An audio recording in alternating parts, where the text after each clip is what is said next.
الحمد لله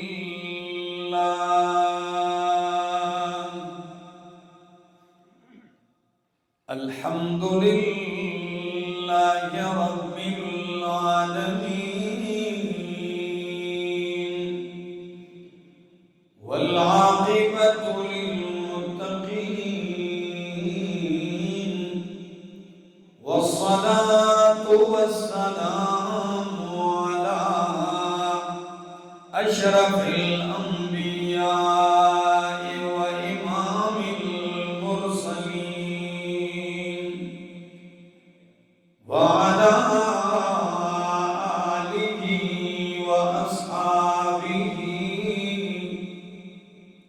وأهل بيته أجمعين.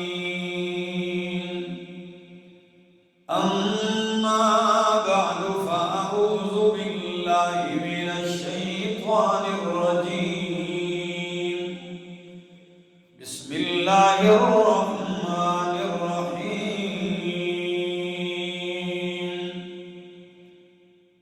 ومن آياته أن خلق لكم من أنفسكم أزواجا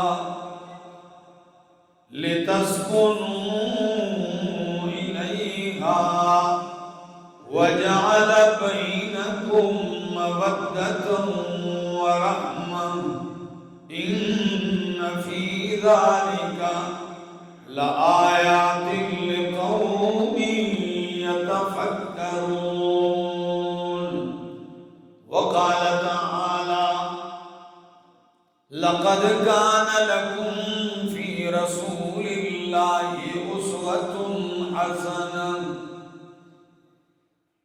وقال تعالى: قل إن كنتم تحبون الله فاتبعوني يحببكم الله. وقال النبي صلى الله تعالى عليه وسلم: تنكح المرأة لأربع: لمالها وحسبها وجمالها ودينها فاظفر بذات الدين تربت يداك. وقال النبي صلى الله تعالى عليه وسلم: كل أمتي يدخلون الجنة إلا من أبى. قيل: ومن يأبى يا رسول الله؟ قال: من أطاعني دخل الجنة ومن عصاني فقد أبى. سبحان ربك رب العزة عما يصفون وسلام على المرسلين والحمد لله رب العالمين.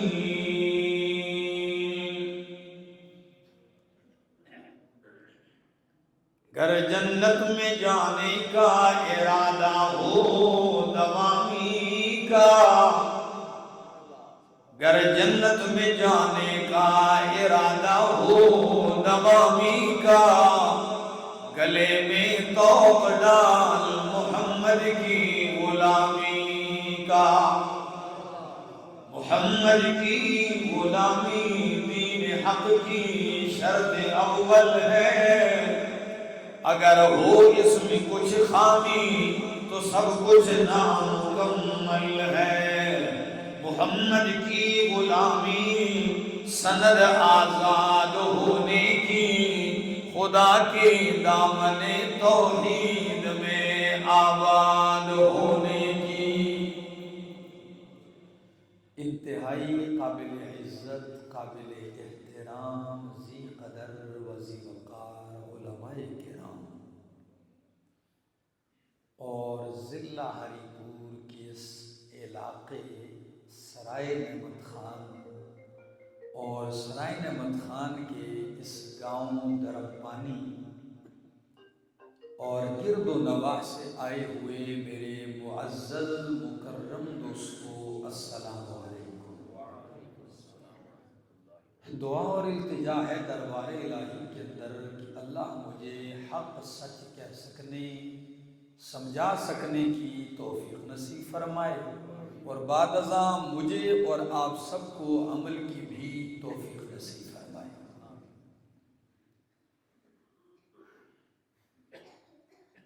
بھائی فیضان صاحب، میرا آنا جانا لگا رہتا تھا ان کے پاس، کئی سالوں سے یہ مجھے کہتے تھے اپنی بولی میں، بڑا نکاح تو سنے پڑا ہے۔ میں نے کہا بھائی آپ تیاری کریں۔ میں نے کہا کس سال ہونا ہے؟ کہنے لگے جی ہلے تو کوئی پتہ نہیں۔ میں نے کہا جب بات بنے گی تو پھر دیکھیں گے۔ بیچ میں کئی سال گزر گئے، ابھی کچھ ہی دن قبل جب میں عمرے سے واپس آیا، عمرہ کے سفر کر کے، تو یہ میرے پاس آئے اور کہنے لگے جی مجھے ٹائم چاہیے۔ میں نے کہا دن تو نہیں رکھا۔ کہتے ہیں جو دن آپ دیں گے ہم وہی رکھیں گے۔ میں نے کہا چلو میرے لیے آسانی ہو گئی۔ باقی لوگ 4 مہینے انتظار کرتے ہیں۔ کل جمعے کی نماز پڑھا کے میں اٹک گیا، اٹک سے رات کو واپس آیا، ابھی یہاں سے گھر جاؤں گا، صبح پھر کل میں نے پہنچنا ہے چکوال۔ تو سفر در سفر ہوتے ہیں۔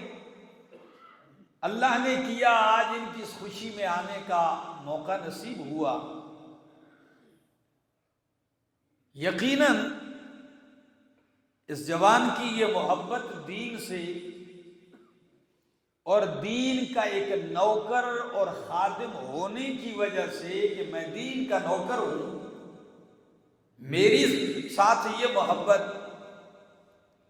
ورنہ لوگ تو نکاح اور شادیاں کرتے ہیں، آج کل کے جوان تو کچھ اور پروگرام بناتے ہیں۔ جوان کیا بوڑھے بھی ان کے ساتھ شریک ہوتے ہیں، اور اس موقع پر اچھے بھلے دینداروں کو بھی ہم نے دیکھا کہ خیر شادی کدے کدے ہوتی ہے، یہ دن کبھی کبھی آتے ہیں۔ لیکن الحمدللہ اس جوان نے اپنی اس خوشی کو دین سے مزین کر دیا۔ نکاح کی اس تقریب کو واقعی جیسے لکھا جاتا ہے کارڈ کے اوپر کہ سنت نبوی کی تکمیل ہو رہی ہے، یقیناً سنت سے مزین کیا کہ مسجد میں آپ کو اکٹھا کیا۔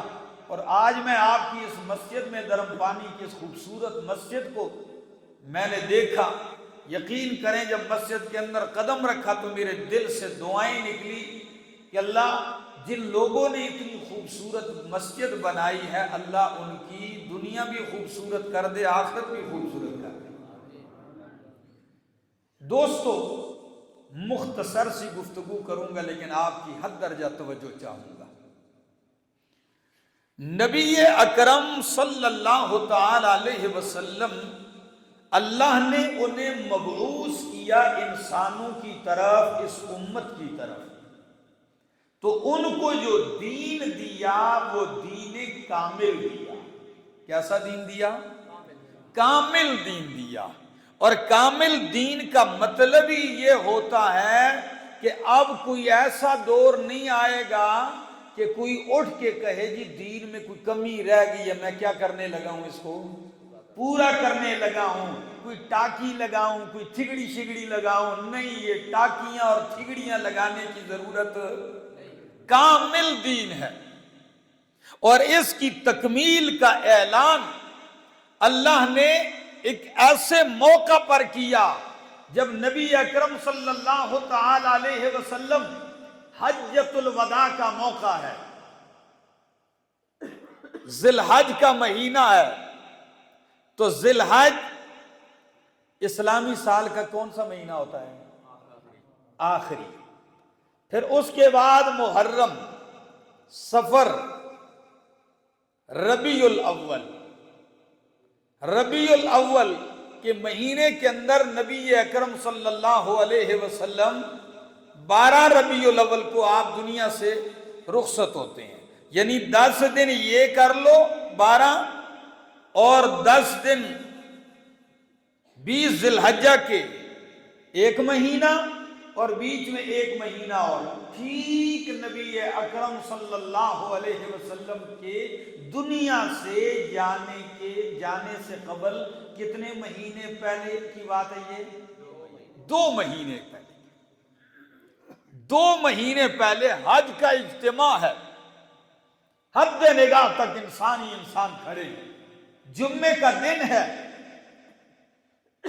اور میدان میں اکٹھے ہیں حجاج، عصر کا وقت ہے، امام الانبیاء محمد رسول اللہ صلی اللہ تعالی علیہ وسلم اپنی اونٹنی پہ سوار ہے، آ رہے ہیں، سارے حجاج کرام موجود ہیں، عصر کا وقت ہے، اونٹنی پہ کپ کپی طاری ہو گئی، اونٹنی نے گھٹنے ٹیک دیے بیٹھ گئی، نبی علیہ السلام نیچے اترے ہیں، صحابہ کرام پوچھتے ہیں جی ہم نے تو آج عجیب کیفیت دیکھی ہے، اونٹنی کانپ گئی، آپ نیچے اترے، فرمایا اونٹنی اس لیے کانپ گئی کہ وحی کا بوجھ نہیں برداشت کر سکی۔ نبی علیہ السلام نیچے اترتے ہیں، جب نیچے اترتے ہیں فرمایا کون سی آیتیں اتری ہیں؟ فرمایا الیوم اکملت لکم دینکم، الیوم اکملت لکم دینکم واتممت علیکم نعمتی ورضیت لکم الاسلام دینا۔ الیوم اکملت لکم دینکم، آج کے دن میں نے تمہارے لیے تمہارا دین مکمل کر دیا۔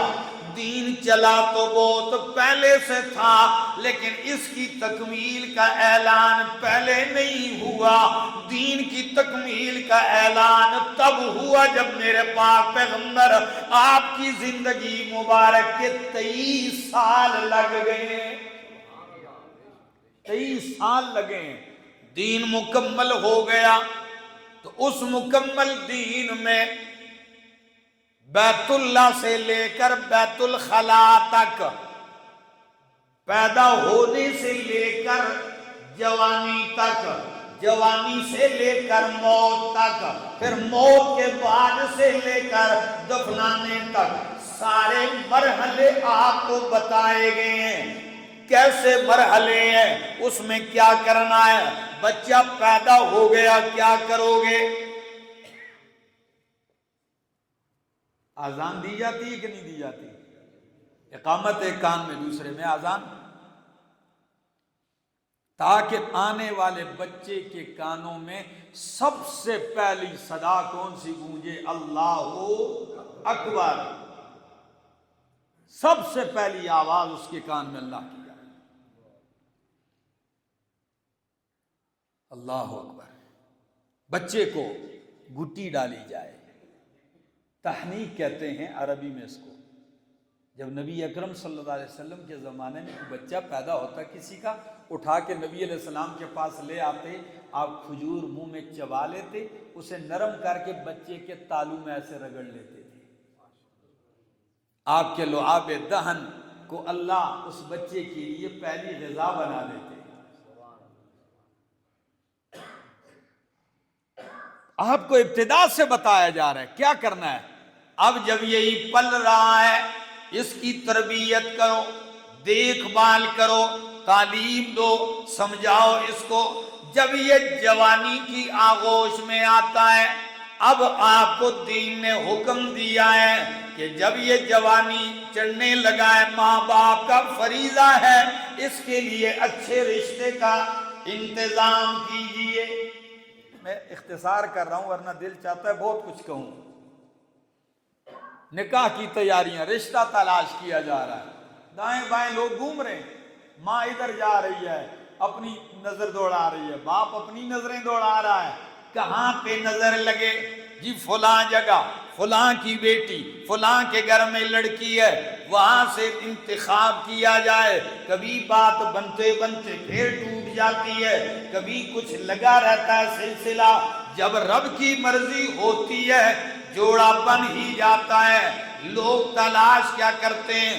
سب سے پہلے لڑکے والے لڑکی تلاش کرتے ہیں، جی کیسے ہو، ایسے ہو، مالدار ہو، اچھے خاندان دی ہوئے، بڑی مالدار ہو، اتنا جہیز لے کے آئے، اتنے ٹرک لے کے آئے، یہ چیزیں لائے ہمارے گھر میں۔ پھر بچی والے لڑکی والے بھی دیکھتے ہیں، لڑکا ایسا ہو، ایسا ہو، ایسا ہو، یہ چیزیں تلاش کی جاتی ہیں۔ لیکن آئیے قربان جاؤں انسانوں کے دلوں کے طبیب، کائنات کے سب سے بڑے معلم، نبیوں کے امام محمد رسول اللہ صلی اللہ تعالی علیہ وسلم کیا فرماتے ہیں؟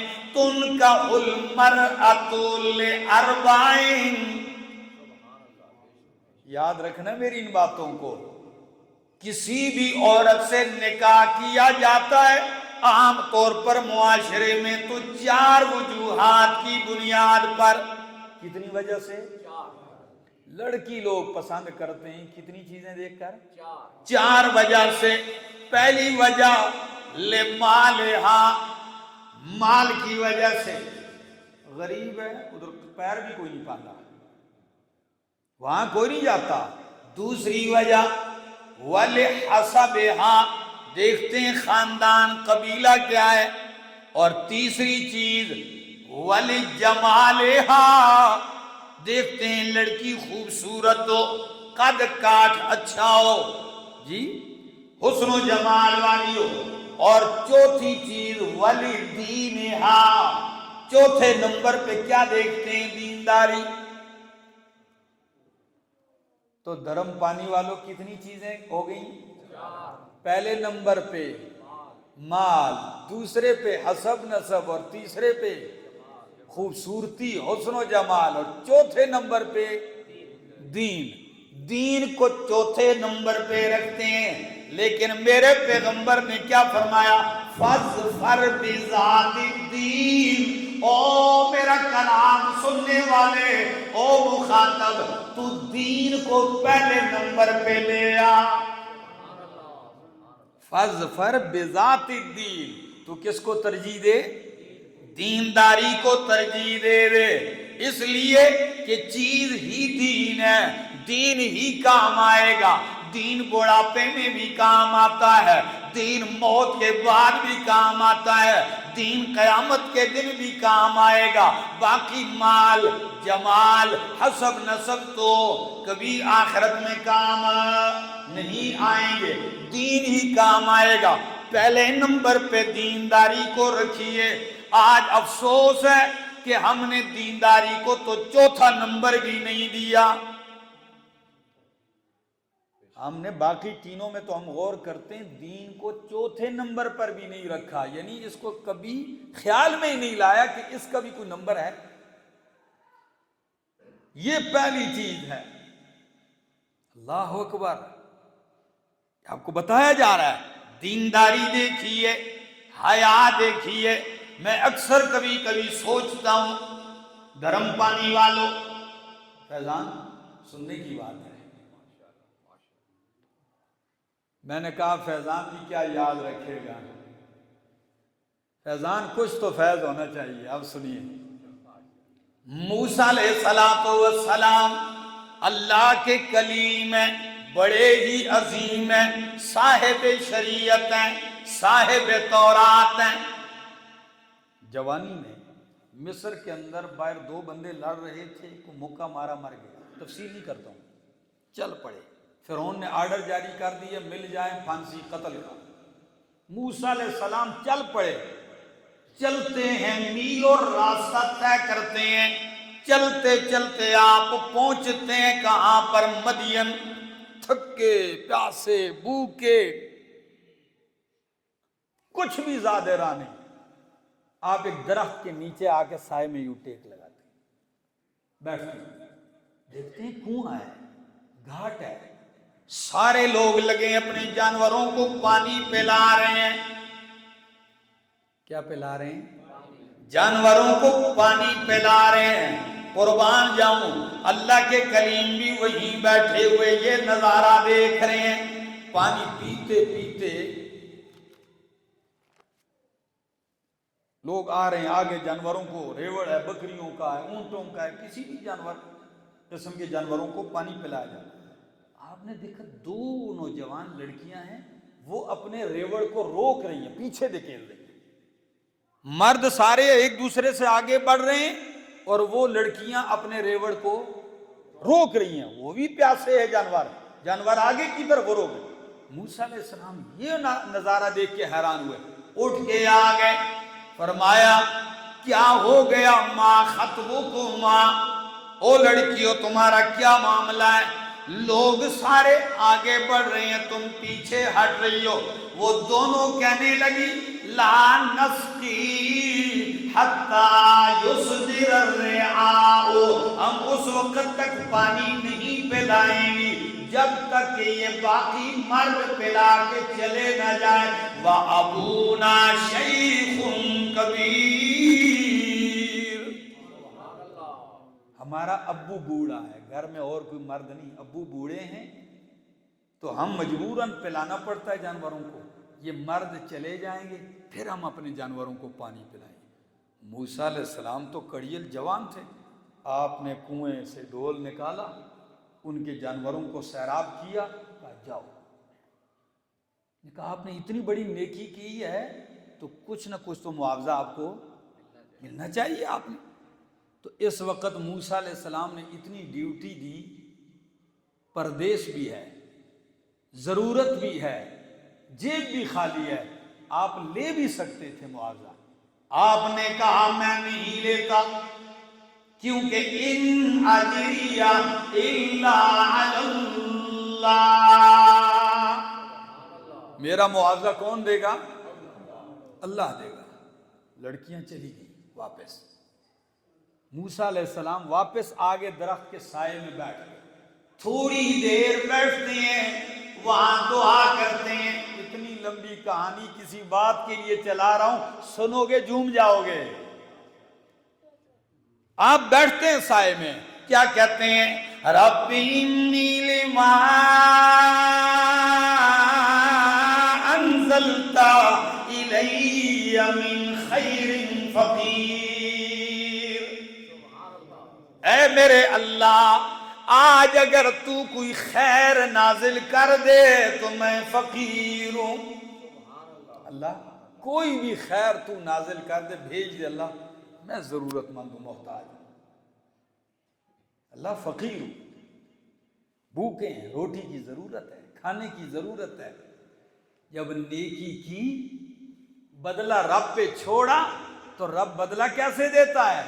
میں اکثر کہتا ہوں، احمد جمشید اپنے انداز میں یہاں کچھ کہتا ہے، اگر آپ سبحان اللہ کہیں گے تو میں کہوں گا، جواب دوں گا. موسیٰ علیہ السلام کہتے ہیں اللہ تھکا، فقیر، محتاج، ضرورت مند ہوں، روٹی دے دے، کھانا دے دے. آپ کھانا مانگتے ہیں، روٹی مانگتے ہیں. رات نہیں ہوئی، سورج ابھی غروب نہیں ہوا، رب نے روٹی پکانے والی بھی دے دی. اللہ اکبر. روٹی مانگی، رب نے روٹی پکانے والی کا بھی انتظام کر دیا. کیسے؟ اب ذرا دیکھنا، تھوڑی دیر گزرتی ہے، وہ گھر جا کے ابو کو سارا واقعہ سنایا. انہوں نے، لڑکیوں نے، انہوں نے کہا جاؤ اس بندے کو لے آؤ. وہ ایک آ رہی ہے اور آ کر موسیٰ علیہ السلام سے کہتی ہے ہمارے ابو جی آپ کو بلا رہے ہیں. موسیٰ علیہ السلام چل پڑتے ہیں. جیسے پہنچتے ہیں، یہاں تفسیروں میں 2 باتیں ہیں. ان میں سے ایک یہ ہے کہ یہ بوڑھا شخص جس کی 2 بچیاں تھی یہ کون تھا؟ ایک روایت ہے حضرت شعیب علیہ السلام تھے. اللہ اکبر. موسیٰ علیہ السلام پہنچتے ہیں، پتہ ہے بابا جی کیا کہتے ہیں ان سے وہ بزرگ؟ کہتے ہیں اے موسیٰ تو بے فکر ہو جا، فرعون کی حکومت یہاں نہیں چلتی، اس کا دبدبہ یہاں نہیں چل سکتا، تو امن سے رہ. اور یہ 2 بیٹیاں میری، ان میں سے ایک میں تیرے نکاح میں دیتا ہوں. ایک تیرے نکاح میں دیتا ہوں، لیکن ایک شرط ہے، کیا؟ 8 سال میرے پاس مزدوری کرے گا۔ کتنے سال؟ اور ساتھ ہی کا اگر آپ نے 10 پورے کر دیے تو یہ آپ کی طرف سے احسان ہوگا۔ موسیٰ علیہ السلام نے کہا چلو 8 کر دیے یا 10، مزید پابندی نہیں ہوگی، منظور کر لیا۔ میں کہتا ہوں نکاح ہو گیا۔ سرائے نعمت خان والو، درم پانی والو، اپنی بولی وچ آکھاں رب جدو دیندا ہے، انہاں نے روٹی منگی، اللہ نے روٹی بھی دے دیتی تے بوٹی بھی دے دیتی۔ روٹی دا بھی انتظام تے بوٹی دا بھی انتظام ہو گیا۔ لیکن یہاں جس مقصد کے لیے اتنی کہانی سنائی، وہ مقصد کیا تھا؟ میں سوچ رہا تھا کہ اے میرے اللہ، موسیٰ علیہ السلام جیسا حسین جوان، خوبصورت جوان، اس لیے کہ پیغمبر سے زیادہ پیغمبر کے دور میں کوئی حسین نہیں ہوتا، کامل نہیں ہوتا، تو کیا موسیٰ علیہ السلام کے لیے لڑکیاں تھوڑی تھیں؟ پھر ایک لڑکی سے نکاح کے لیے کتنا عرصہ ٹھہرنے کو تیار؟ مزدوری 8-10 سال اس کے لیے ٹھہرنے کو تیار۔ میں نے کہا اس میں کمال کیا تھا اس لڑکی میں کہ جس کی خاطر 10 سال اللہ کے کلیم مزدوری کے لیے بھی تیار ہو گئے۔ اگر آپ کو سمجھ میں آ جائے، بخل نہ کرنا گرم پانی والو، میں نے قرآن پڑھا، میں نے تفسیر پڑھی، مجھے کوئی بات سمجھ میں نہیں آئی، لیکن جب قرآن پہ غور کیا، عرب کے ایک مفسر نے عجیب اشارہ دیا۔ وہ کہتا ہے اللہ کے کلیم اس لیے 10 سال ٹھہرے، حالانکہ قرآن نے یہ نہیں بتایا کہ وہ قد کاٹ میں خوبصورت تھی، حسن و جمال والی تھی، اس کے بال حسین، اس کی آنکھیں حسین تھی، یہ ذکر نہیں کرتا۔ قرآن وجہ بیان کرتا ہے تمشی علی استحیاء، اس لیے 10 سال گزارے کہ وہ حیادار تھی۔ ایک وصف قرآن نے ذکر کیا اس کا، اس میں وہ کیا تھا؟ حیا۔ میرا دوست، حیا مرد میں آ جائے مرد خوبصورت، حیا جوان میں آ جائے وہ جوان خوبصورت، حیا عورت میں آ جائے وہ خوبصورت ہو جاتی ہے، اور حیا مرد سے نکل جائے وہ بھی کسی کام کا نہیں، عورت سے نکل جائے وہ بھی کسی کام کی نہیں۔ اللہ اکبر۔ تو میں بات کر رہا تھا فَاظْفَرْ بِذَاتِ الدِّین، دینداری کو ترجیح دے۔ کس کو ترجیح دینی چاہیے؟ دینداری کو۔ اب ذرا دیکھیے کیوں؟ میں نے آگے ایک آیت پڑھی آپ کے سامنے خطبہ میں، میں وہ پڑھتا ہوں، انشاءاللہ آپ کو مزہ آئے گا۔ سورت کا نام سورت الروم ہے، 21واں پارہ ہے اور آیت نمبر ہے 21۔ 21واں پارہ 21 نمبر آیت ہے۔ قرآن کہتا ہے وَمِنْ آیَاتِهِ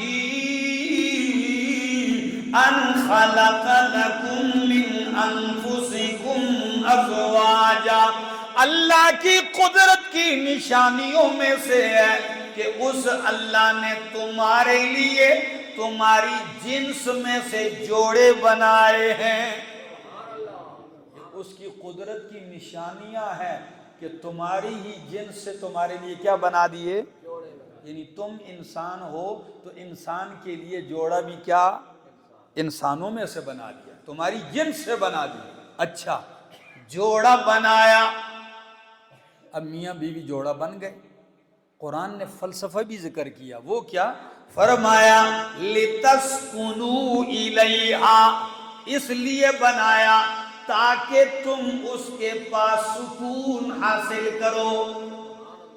کیا حاصل کرو؟ فیضان میں کچھ کہنا چاہتا ہوں کیونکہ موقع آپ کا ہے، باقی جوانوں کا موقع آئے گا تو وہ بھی انشاءاللہ اس کو سمجھیں گے، لیکن خاص طور پر اب کیا جملہ ہے؟ فرمایا لِتَسْكُنُوا إِلَيْهَا، بیوی دی، جوڑا بنایا، پہلا مقصد کیا ذکر کیا؟ تاکہ تمہیں کیا ملے؟ سکون ملے۔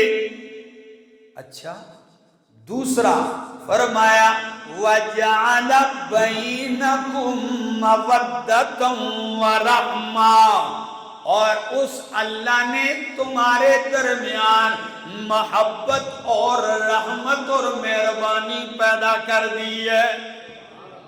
جانتے بھی نہیں تھے ایک دوسرے کو، صرف ایک لفظ قبول کہنے کے بعد محبت بھی سمندر کی طرح دل میں موجزن ہو گئی۔ کیا رب کی قدرت کی نشانی نہیں؟ کبھی کبھی تو دیکھا بھی نصیب نہیں ہوا، نکاح ہوا ابھی ملے بھی نہیں، لڑکی کے دل میں خاون کی محبت، خاون کے دل میں بیوی کی محبت موجزن کر دی۔ فرمایا جعل بینکم مودۃ ورحمہ۔ اب میں اسی آیت پہ امام الہند مولانا ابوالکلام آزاد رحمہ اللہ کا ایک جملہ کہتا ہوں۔ ان کو کسی شخص نے خط لکھا، شاگرد نے، اس وقت فون تو نہیں تھے، خط لکھا حضرت میری شادی، آپ میری شادی پہ آ جائیں۔ تو ان کے پاس خط آیا، انہوں نے خط پڑھا، طبیعت نہیں تھی، جانے کا موقع نہیں تھا، انہوں نے خط کے جواب میں خط لکھا، معذرت بھی کی اور نصیحت کے دو چار جملے لکھے۔ ان نصیحت میں آپ نے سر فہرست قرآن کی یہ آیت لکھی۔ فرمایا اللہ نے اس آیت میں نکاح شادی کا پورا فلسفہ ذکر کر دیا کہ او بندے، تو شادی سے پہلے بندے میں ٹھہراؤ نہیں آتا۔ کیا نہیں ہوتا؟ ظاہر بات ہے، شادی نہیں، کبھی ادھر کبھی ادھر، بگوڑا ہوتا ہے۔ شادی کر دی لِتَسْكُنُوا إِلَيْهَا، اس سکونت میں ٹھہراؤ کا معنی بھی ہے۔ کس کا معنی ہے؟ ایک چیز سکون پکڑ لے، یعنی ٹھہراؤ ہو۔ اب تیری شادی ہو گئی، اب تیرے اندر کیا آنا چاہیے؟ ٹھہراؤ آنا چاہیے۔ کیا عجیب فلسفہ ہے اللہ کی طرف۔ شادی کے بعد بھی ایک آدمی کے اندر تبدیلی نہ آئے اور ٹھہراؤ نہ آئے۔ فرمایا لِتَسْكُنُوا إِلَيْهَا، تیری زندگی میں ایک ٹھہراؤ، سنجیدگی ہو۔ اور ایک دوسری چیز فرمایا وَجَعَلَ بَيْنَكُمْ مَوَدَّةً وَرَحْمَةً، صرف ٹھہراؤ ہی نہیں، کچھ اور بھی قرآن مطالبہ کرتا ہے۔ وہ کیا؟ مودت اور رحمت بھی ہونی چاہیے۔ ایک رحمت ہے، ایک مودت ہے۔ مودت دل کے محبت کو کہتے ہیں، یعنی تمہارے درمیان دل سے محبت ہونی چاہیے۔ میاں بیوی کی آپس میں دلی محبت نہ ہو تو زندگی کی گاڑی چل سکتی نہیں ہے۔ کسی نہ کسی موڑ پہ ایک پہیا ٹوٹ جاتا ہے، کدھر ادھر گڈی ساری کھڈے میں پہنتی ہے۔ تو آپ میں کیا ہونی چاہیے؟ مودت، دل کی محبت۔ اپنی بیوی سے پیار، دل سے پیار کرو، محبت کرو اسے۔ اور دوسری، بیوی کو چاہیے اپنے خاوند سے دلی محبت کرے۔ یہ سچائی پہ۔ اچھا، پھر ساتھ یہ کہا، یہ نہیں ہے کہ چھڑا دلی محبت ہی لے کے بیٹھ جائے جی ہے پیار بڑا ہے تو کم کوئی نہیں کرنا، نہیں۔ فرمایا وَرَحْمَةً، رحمت میں اس محبت جو دل والی ہے وہ اپنے عمل سے بھی ثابت کرنی ہے کہ ایک دوسرے پر تم فدا ہونے لگو۔ یہ رحمت ہوتی ہے۔ جس طرح رحمت برستی ہے بارش تو کئی چیزیں دھل جاتی ہیں، کئی بیماریاں دھل جاتی ہیں، کئی غلاظتیں دھل جاتی ہیں۔ تم ہو دونوں انسان، ایک دوسرے پہ ابر رحمت بن کے برسا کرو اور ایک دوسرے کی کوتاہیاں غلطیاں دھو ڈالا کرو۔ اور ایک آیت کے اندر ایک اور بھی جملہ ہے، وہ کیا ہے؟ مودتاً، جب جوانی ہوتی تو مودت ہوتی ہے، ایک دوسرے کی طرف میلان ہوتا ہے۔ پھر جب بڑھاپا آ جاتا ہے نا تو مودت نہیں رہتی، البتہ رحمت رہتی ہے. کیا؟ وہ چیز ختم ہو جاتی ہے جوانی میں. تو بوڑھے جو ہوتے ہیں تو پھر بڈھا بڈھی دا پیار تو ساں دیکھا اسی نا، اس کو رحمت کہتے ہیں. وہ کیا، اگر بابے جی بھی کو بھی کچھ چیز مل جائے نا تو سیب دا ایک دانہ بھی سارا دن جو بھی پھیردا بڈھیاں دیکھ سی کتنے وہ ساں جا پکڑا دے سی. آپ دیکھیں وہ ہوتی ہے ایک رحمت. جوانی میں مودت اور بڑھاپے میں رحمت. کاش وقت ہوتا میرے پاس میں آپ سے کچھ کہتا، لیکن میرا دوست کبھی ایسا بھی ہوتا ہے جب انسان اپنی زندگی کو قابو رکھتا ہے جوانی کو اور پھر رب حرام سے بچتا ہے، یقین کیجئے اللہ حلال میں وہ لذتیں عطا کر دیتا ہے اس کی سوچ میں بھی نہیں ہوتا. ایسی لذتیں. اجازت ہو تو سنا دوں ایک واقعہ. ہے اجازت؟ جو چاہتے ہیں کہ کچھ کہوں وہ کہہ دو سبحان اللہ. نہیں میں تو ستے ہیں گیا تو موئیں گے تقریرہ نہ کرتا ہوں. ہاں کہو سبحان اللہ.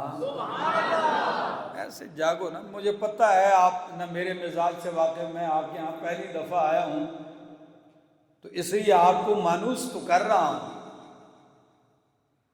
اور کبھی کبھی ایسے ہو بھی جاتا ہے کہ اپنے شہر میں رہ کے بھی اجنبیت ہونے لگتی ہے، اور کبھی ایسا بھی ہوتا ہے. بلوچستان ایران کے بارڈر پہ بالکل ایک پروگرام تھا میرا. کراچی سے خضدار پہنچا، خضدار سے 6 گھنٹے کا سفر طے کر کے پنجگور گیا. نہ پہلے زندگی میں گیا، نہ وہاں کی وہ بروہی اور بلوچ جو زبان ہے وہ بھی نہیں آتی تھی بلوچی.